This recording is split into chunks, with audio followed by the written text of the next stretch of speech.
Hey, everybody, what's going on? This is Lauren Delisa Coleman for the Inside series right here at film.io. We are still going strong with a ton of different interviews during the Sundance Film Festival, Sundance 2020, I want to point out. And so we now have two great, I just want to say creatives. I'll get into what their role is in a moment. But I'm very excited for them to talk about this film just because of the content and the content being so relevant to so many of us right now. But first, let me start by welcoming them. Gabriela Ortega, who is the writer and director behind Huella, and the lead who is joining her, Shakira Barrera. You guys, thank you so much for taking out the time to join us, because I know that you have a bunch of different interviews and all kinds of things that you're doing around the project and just in general. So thank you.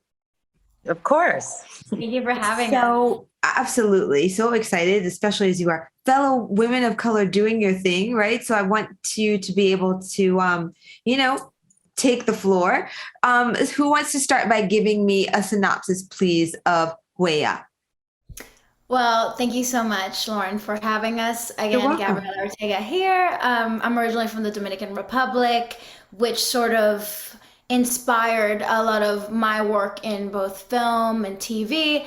And in this particular project called Huella, which means footprint in English, we follow Dani Garcia, a flamenco dancer stuck in a desk job that she hates, who finds out that her grandmother back in the Dominican Republic has passed. And with that, it sort of onsets sort of a sea of emotions and generational trauma that sort of leads her to go through the 5 stages of grief, while also coming to terms with what she wants to do by breaking, the generational curses that she's no longer wants to carry. And she does that through dance. I love this. And I think, what struck me from some of the notes as I was, just looking at this and the trailer and so much more is just about a part that I never really even thought of until I came in contact with your work, which is the rebirth that you go through grieving someone else and what that can be like. And I mean, I think, typically we want to kind of just, get through all that and, just hope you survive getting through it on. Then you kind of move to somewhere that's manageable, right? So I lost my youngest sister during the pandemic. And so you just feel like it's manageable now. But I didn't really think about the rebirth of something inside of me that could happen, through all that. So I'm wondering if you could, just kind of maybe discuss all of that a little bit more. I know that you too went through the passing of your grandmother during, the actual creation of this film. As mentioned, like talk about art imitating life. And so just how did you kind of come to this? Because it's a subject matter that, of course, none of us really typically want to delve into. We've all had to look at this more globally over the last 2 years. But I'm sure you started out well before that. So what just kind of made you want to explore all of this?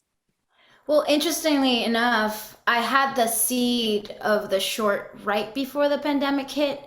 And the first sort of image I had in my mind was actually about our ancestors and how they sort of carry us through life. And so it had that death, but it's also that continuous life that we sort of live by living through their biggest dreams, right? And to sort of carrying their legacy. And so I had this image about women just from many generations just sort of holding each other like almost like a serpent of women. And that was a striking image that was what does this mean? And as I dived into that story and sort of looked into myself, then Huella sort of came together. And then I wrote it in 2020.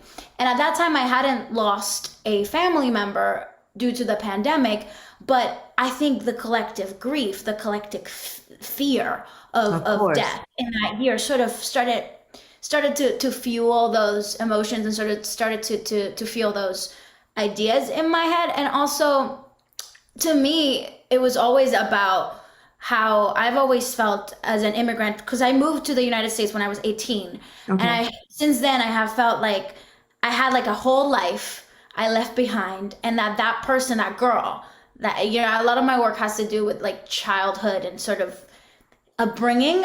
I almost feel like that girl, a part of that girl is no longer here, you know? And so what came about is the woman I am today. And so there's many little deaths that we have to go through in order to grow and as we let go. And so that was sort of the theme for me. And then once the film was actually completed, sadly my grandma passed. And then that was also wild because then I was then able to go right after the premiere. I was celebrating the premiere. And then that happened. I didn't get to say like goodbye, but I got to read the eulogy at her funeral, which was really, I felt really alive in those days. I was like in so much pain, but I was like super present. I didn't look at my phone. I wrote this whole thing and it was like, there was so much life in the middle of so much death. And so I'm fascinated by how, you know, time is not linear and we can hold multiple things at the same time. Yeah. And I know that Shakira has a personal connection to the story as well, which is why I've always, you know, I gravitated towards working with her for many reasons, but her open-heartedness and just, you can talk more about that. Well, that was actually going to be my next question. How did you two kind of come together to be able to bring this to life? We love saying. We love So, you know, good old Instagram DM. No. Yeah, Wow. Gabby. We had met previously in a table read of a mutual friend of ours, Henry Kelly, who had written here in the States or in here in the States. Okay. Yeah, but this was over Zoom that we were at a table read and Gabby was reading a character for one of our friends and I was reading another. So we had loosely met there first, and then she had approached me through DM saying she had this really cool project and that the offer was going to come through my agency. And, you know, I didn't take anything of it because it's just, you know, an Instagram DM. I'm like, you know, in this industry, it's not, you know, you get so excited for certain things, but there's so many elements and components to a project actually happening. You know, when you make something, it's like, it's a miracle, you know, it's see something through. So the offer came the next day, I think. And I was like, oh, so she's serious about this. This is really happening. And it ended up being that it was really quick. And, you know, we ended up really clicking and connecting. And when I read the story, I have a personal connection to it as well. My grandmother is in hospice. So it really resonated with me. And, you know, being a new filmmaker, Gabby's a Dominican filmmaker. It's rare. She's probably the only one that I know personally on this level that is doing this caliber of work and this caliber of writing. And I'm really interested in collaborating with Latinas, you know, who they're trying to come up and I find that that's the best type of collaboration when people want to bring themselves and they're so excited and they just need, you know, the proper people and the right team to make it happen. So I think that it was just a no-brainer for me, like working with her. Isn't that so great? So tell me a little bit about your acting background, Shakira. So I am a dancer first. I've been dancing since I was 3. I went to college. I got my BFA at Rutgers University. Cool. And I my last gig that I knew that I had to want something more for myself, personally, not saying that dancing wasn't enough. It really was, but something more of me outside of just, you know, my own limitations. I only thought I could just be one thing. Was my last performance was the American Music Awards with Jennifer Lopez. And we did a tribute to Celia Cruz. And she was iconic. I mean, it was the first time a Latina had been performing songs in Spanish at an American music show. So my last performance, I remember it's like with her, and I had my whole career. Super exciting. Right. J-Lo is my spirit animal, just for those who might care. But anyway. She's mine too. She's mine too. But no, she was great. She was awesome, you know, great working with her. But at the end of that performance, you know, I I remember everything went black. We had performed for 8 minutes and J-Lo was standing and it was like the last beat of the song and all the dancers end down on the last beat and we're not supposed to look up.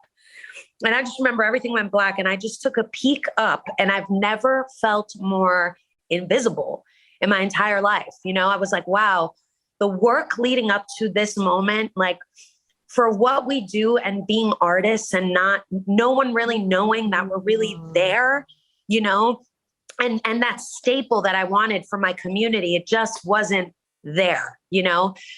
I knew that was going to be the last time that I had performed to that caliber. And I started making, you know, a little bit more stride to get into the industry. And then I did a reality show and then I started getting into commercials. And then, you know, I really got through that imposter syndrome that we have as people of color. You know, when people don't look like you in media, you don't think you can do something.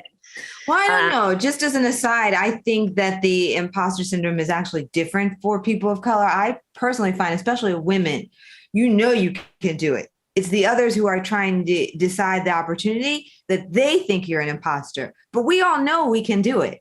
And so that's just my take on it. If others have a different take, like that's, you know, they might feel like they're not up for it, but I haven't met a woman of color yet who couldn't hold it down. I'm talking to you Less right about now. Anyway.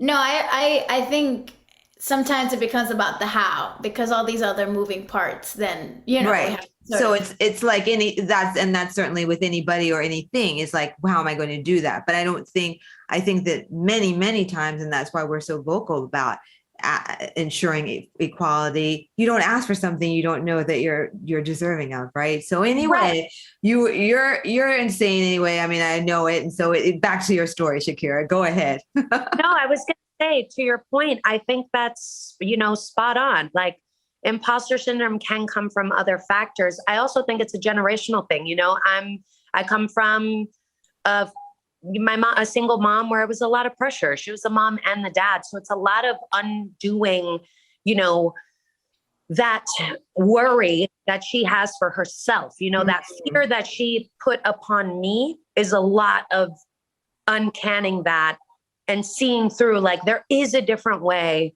to live.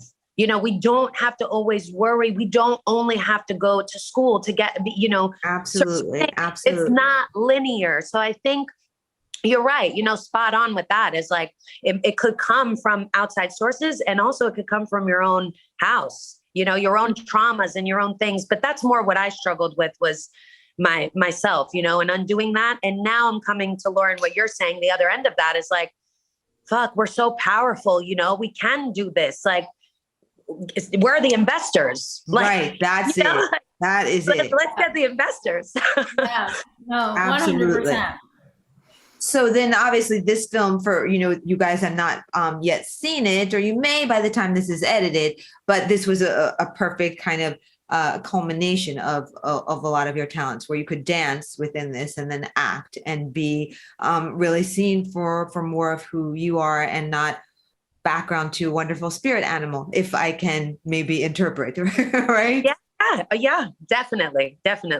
Wonderful. It's great to be able to see, you know, any human being like kind of self-realize, right? And I think that that's like so key and very, very, very exciting, even more that you have come together to do all this. And then you're at Sundance Film Festival. So did you envision this when you were putting everything, you know, together at the beginning and getting that Instagram DM? I think, well, you know, it's testament, again, like I've been following Shakira's work for years. I think it was like a perfect storm. Like I saw her in Glow. I was like, oh my God, like, you know, as I started as an actress too. So you kind of keep tabs to see who's working, because it's inspiring, it's exciting. And to me, like, I want to support, right? And so to me, that the culmination was all the talents that we brought to the table, not just in terms of the acting. Like, well, my first mentor in the US, her name is Denise Blasor, and she plays the abuela in the short.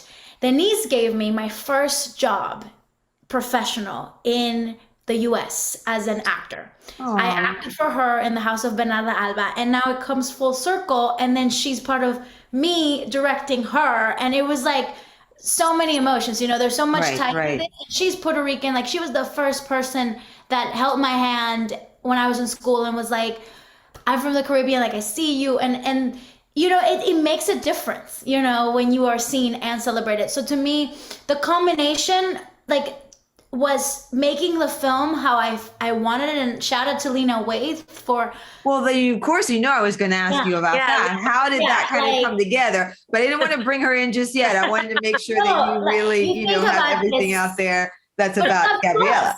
You know, it's up to us. It's the beauty of these communities that we're really out here pulling each other up, and it should be testament that it's more people should be doing. Now I'm seeing more programs that are funding short films and that are helping filmmakers of color, disabled filmmakers, like all kinds of filmmakers that haven't been represented, indigenous filmmakers. Sundance is doing incredible stuff too. So I think, you know, all that is what I appreciated about Lena and Rishi and everyone at Hillman Grad and Indeed that put this together, was that they really wanted it to be our vision, you know.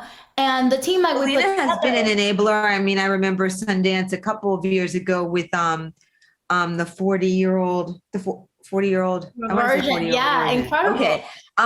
So she is really, as they say, talking the talk and walking the walk. But how did you guys come together professionally? Did you know her before? Was it an No, introduction? I I'm curious. applied. I That's the thing too. Like, it's not about making a Latino movie or making a movie with people of color. It's about being, you know, able to execute and being good at what you do. And I think everyone in this crew was so talented, and in this cast, and we all poured our hearts into it. So I think the access, you know, I think the tagline of the Indeed program is talent is universal, opportunity is not. And I think that it boils down to it. Like, you know, you can have this talented group, but it's about giving us the chance to actually shine. And that's not a consolation prize. It's about, I applied to the program fair and square. Nobody knew who I was. I sent my little resume with my shorts, and, you know, I got in. And then the combination of that, I think, is testament of like what I can say but I can say my I'd rather say my community can do when we're giving access and a budget. And look, we got into Sundance. That's real. And That's real. and I applied fair and square. I sent my film in the summer. It Yes. was done. I was like, boop, I paid my submission. I have no family in this industry. And, you know, no shade to anyone that does. I'm just saying, it's about, you know, yes, people love to say, oh, it's a great time to be a woman of color or whatever. Like, you're probably getting so much stuff because you're Latina. No, we're working because we're working, you know? Right, I feel you. And it's both. about the intention. Well, I mean, obviously many things come together. It Of can't course. just be about gender and you never leave your bed, and, or about being from this ethnic background, or even being connected. It is a real drive and a desire mixed with, many different things, Well, and timing and and everything just- else. There's no recipe. Otherwise everybody would do it and everybody would be successful. Exactly. And I would be talking to you from my Bentley to yours, and that would be it. But that would not be a very interesting life, would it? I agree. And I think in terms of Sundance, I think it's been like in that same breath, like I've been a fellow in some of their labs. I'm a fellow right now for their interdisciplinary program. And I think it's one of those things where constantly like reaching out, fighting for it. I want to be here. And, Right. to celebrate this way is wonderful. And I remember one of my producers, my producers are wonderful Brazilian duo, Rafael Tomasetto and Elena Sardinia. But Elena and I, we like to manifest stuff. And so we would call each other every day for like months and be like, we're going to Sundance. We're going to Sundance. And, I'm going to say, I think it's combination of things, but I think, I don't know. I'm tired of people telling me I can't dream big. And so Good for you. we're here, we're going to make So it. now, Yeah. what do you guys hope that people take from the film? Because I know when we first started speaking, you had mentioned the word ancestors. I feel that that's being not maybe more utilized now, but maybe more recognized now. And I think especially people of color have always had that, or if you go back far enough, we did, but maybe somehow it kind of got, I don't know, thrown by the wayside. But, I'm part Native American and part African American. And so, of course, that is a rich history of ancestors. But if somebody asked me, well, how do you connect with them? I'd have to really think, about that, right? It's not 1, 2, 3, which it kind of should be, right? And I think if anything, it's a shame that sometimes that has been lost with people of color who are maybe here, in the US. Might be maybe more of a direct, connect actually in the Dominican Republic or in Cuba or something like this. You know what I mean? So I'm just wondering why is that important to you? Or why did you want to make certain that came through in the film about being able to connect with ancestors, and just what that means within the death and grieving process overall? Because I think if you look at maybe a more mainstream approach, it's not really discussed as much. Do you know what I mean? Like, it's more just about the actual process of it itself, your response to it, maybe whatever, kind of spiritual practice you might have, but not something that is, I don't know. I kind of always feel like ancestors are in between one's psyche and spirituality, is all this rich kind of background, if you will. So what's kind of your take on that? I was just curious as I was looking at this. Gabi, that's you. No? Either one. I would love to hear your thoughts, Shakira, on this as well, because I think it's when it's different for me to dream it, and then it's different for you to live it because you were in it.